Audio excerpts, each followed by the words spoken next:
Hi, today I will be analyzing various speeches. For my final, I decided to analyze some speeches by Harvey Milk. However, because some of mine were only audio only or transcript, I have three things I will be analyzing today. Harvey Milk is significant because he was one of the first openly gay U.S. politicians in U.S. history.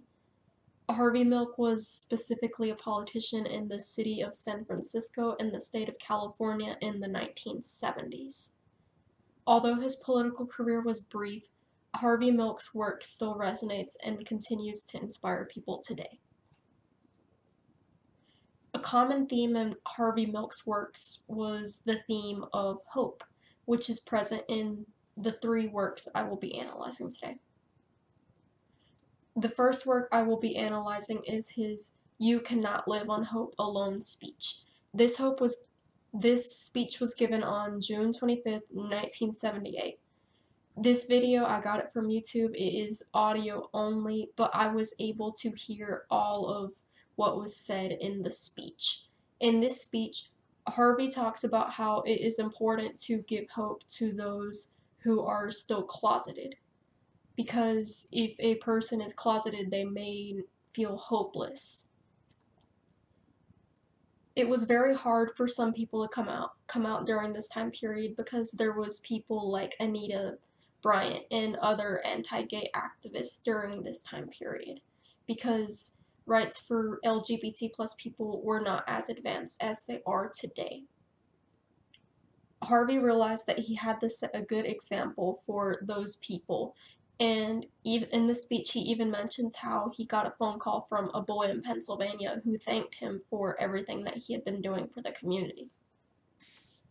I think that the most significant quote from this speech is one, and it goes, "I know you cannot live on hope alone, but without it, life is not worth living."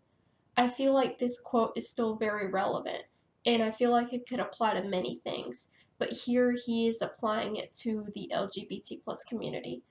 And I feel like hope is important for the future, because even just living for hope for the future could drive you to maybe achieve your goals or just continue living. And I feel like this is very important. And I feel like Harvey knew that his work was inspiring many, and it was just important to be kind and just be there for people in the community. The second work I will be analyzing is his The Hope speech. This is from a transcript of the speech. He actually gave various versions of this speech and the next one throughout 1978. But this speech was specifically given on March 10th, 1978. He starts off this speech by starting off with a clever analogy. It's basically like the Pope, the President, and the Mayor of Chicago were all on a ship, and the ship got stranded, and the only thing that was left was a piece of wood. The Pope argues that he should get the wood because he is the leader of the Catholic Church. The President says that he should get the wood to float because he is the President of the most powerful country.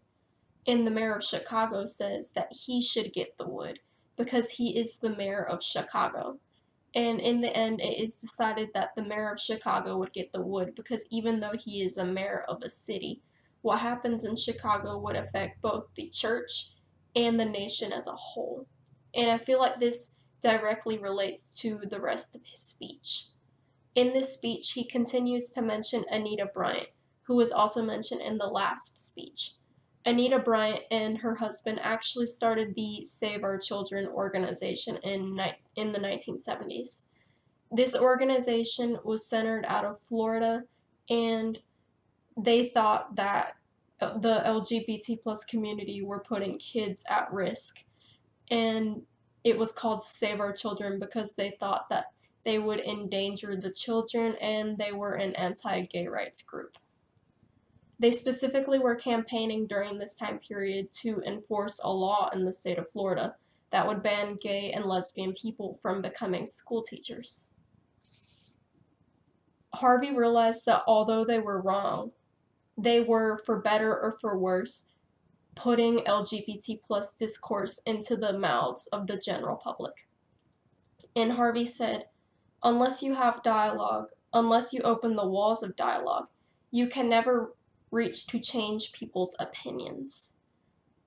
He basically said that while they were wrong, they had to work towards dispelling these lies that the Save Our Children group were instilling in the general public. In this speech, he also brings attention to apartheid in South Africa, and basically in 1948 in South Africa, the National Party was elected, and it was an all-white government in the African nation of South Africa who enforced apartheid, or very racist segregation laws, which prevented blacks from getting housing and being in certain schools. He basically called upon the US to cut both economic and political ties with South Africa. And he basically said about how it was strange how the United States still had ties with South Africa, even though we had gone away with our own segregation laws. Harvey called attention to the fact that in the US, minority groups had started bringing attention to civil rights and expressing their frustrations in order to fix these problems. And he wanted the LGBT plus community to do the same. However, Harvey makes it clear that he cares about all minority groups, both racial, ethnic, and sexual, and with genders. And he thought that by bringing about unity, it would bring about hope for a better future. The third thing I will be analyzing is a speech that Harvey gave at the 8th Annual Pride Parade in LA on July 2nd, 1978, in front of a crowd of people. In this speech, he mentions how people like Anita Bryant use things such as Christianity, God's name, and the Bible to support their beliefs. And Harvey said that while people like Anita Bryant frustrated him, that, quote, "But I'm even more tired of the religious leaders of this nation who know it and remain silent. I'm tired of their silence." Harvey said that people needed to come out and make their presence known, because although it was hard to come out during this time period to their own communities, by making their presence known, they would let people know that, oh, even though I am part of the LGBT plus community, I'm just like you. He then called upon then-President Jimmy Carter to advocate for LGBT plus rights, because many politicians in the nation did not do so during this time period. I feel like that while this speech is emotionally charged, it is honest, and while he expresses his frustrations in this speech, I feel like he is expressing his hope for the future and hope that the LGBT plus community could achieve civil rights in the near future. I feel like all three of these speeches share the similar theme of hope.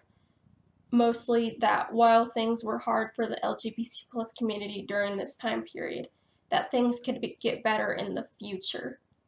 And looking back on it, I think Harvey was correct. Thank you.